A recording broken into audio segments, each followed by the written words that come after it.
Back to another video. Well, as you saw in the last video, unfortunately, I did sell my E200 Coupe, but guess what? We replaced it with something brand new, and I told you guys to subscribe. So I hope you guys subscribe, because welcome to my new 2018 BMW X5.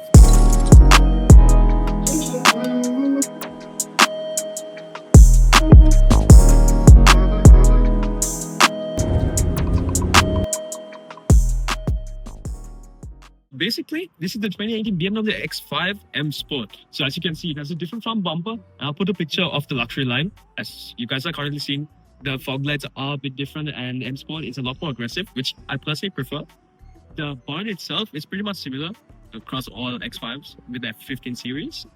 You do have the M Sport fenders, and you do have a nice vent over here. So I'm contemplating whether I put enhance the look of the vent or not. These are 20-inch 459M wheels, if I'm not mistaken. And these wheels are massive. So the fronts are 275, the rears are 305s. Basically, in layman's terms, I'm going to be broke replacing a set of these tires. As we come around, the color itself is beautiful, especially in the sunlight when it hits from different angles. You do see a lot more pop into it. I can't remember exactly what the silver is called, but if I'm not mistaken, it's Glacier Silver Metallic paint. As we come around, since this car does have the full black shadow line package, everything's blacked out. So all these pieces, which would be chrome in the luxury line, is actually blacked out. Black wheels, a lot more black accents. And yes, I had the car for a month, and I did do a couple of mods, so I've already changed the car. That's why it looks much better. But other than that, nothing else has been done. As we come around to the back itself, this is where the magic happens. So with the M Sports itself, you do have a different rear bumper, which is a lot more aggressive, and you have these dual tips, which are actual tips. I'm not going to fit my hands in there because it's quite dirty and I don't want to get soot in my hands. But overall, the car is very, very aggressive, and it's basically the VOR 86 package.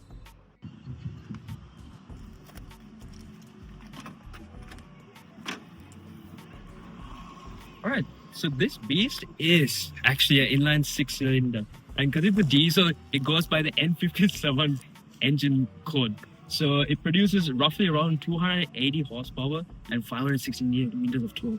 And yes, because it's all-wheel drive, it pulls. And I've actually done, I don't know if I should say this or not, but I've done an all-wheel drive burnout in the rain. So it's quite fun. It grips, but at the same time, it spins out. So it's perfect. Best part of the X5 is the split tailgate, and that's, well, that is embarrassing. So I left all my groceries inside the car. And guess what? That's the main reason why I bought this. The X5 comes with 650 liters of boot capacity, which is quite a lot. And put the other half down. The only big issue about this is if you're trying to stuff things over there, it's kind of difficult.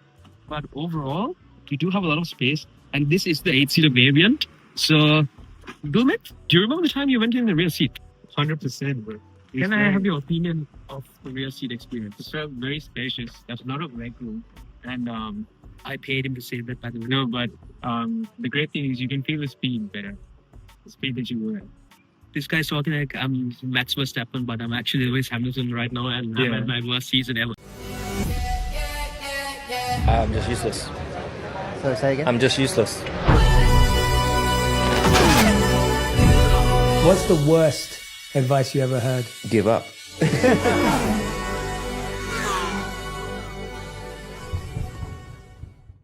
But overall, the car is very practical. The 8-seater variant, once I get the garbage cleared out, not the garbage itself, but the groceries, I'll show you guys. But there is a lot of space, and tall people like Gulmit himself are able to fit in there comfortably. Alright, as you can see, Gulmit, the rear seat passenger princess, is still here, and he's still in the rear seat. But let me introduce you to Dulkith, who's a front seat passenger princess. Thank you. And how many times have you been in the front seat? 2 times. Amazing, well done. I didn't pay him to say that. Apparently I thought it was the third, but it's the second. Well, Dulkith, can you tell us your experience of being in the front seat of the X5?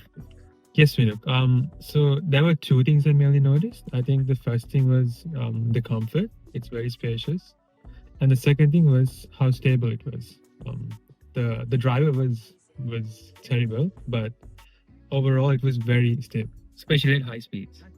At high speeds, it was very stable. So, unfortunately, we had to record this video in Mexico, and the distance from where we are located to Mexico is, I know it's pronounced Mexico, so stop typing in the comments, but it took us like a couple of days across ferries, planes, different transportation methods. So All yes, modes of transport. the boys are tired and we are gonna call it quits. So the best part with any BMWs are the sports displays itself, and like I previously mentioned, apparently claims to be 320 horsepower, and I've pushed it and it has touched the 320 and it has touched the 560, but online it says that the horsepower figures are up to 280, so might be an issue. But the best part about any BMWs are the 4 driving modes. So you have Eco Pro, which changes pretty much everything and is more emphasized in terms of the diesel economy. Okay, you do have comfort, which my passenger princesses love to go in. Love it, because they want to be princesses, correct? Hence why the term passenger princess. My personal favorite is Sport. Sport itself makes the suspension a lot harder, the engine to rev a lot more and become a lot more responsive. But I'm a Sports Plus connoisseur. With that, when you go Sports Plus, ESE is turned off or it's limited, which makes it a lot more fun. Unfortunately, right here, we can't, because this guy's buttocks is out.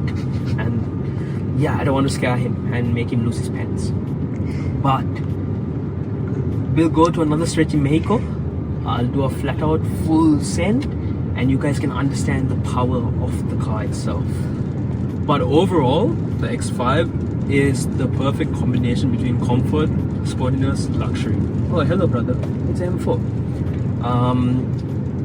It handles really well, it drives really smoothly.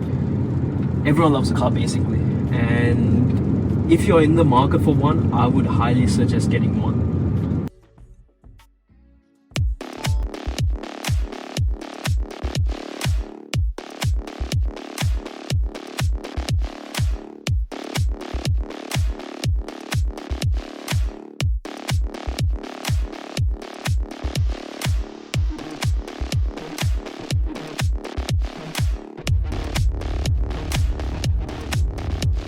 Smooth operator.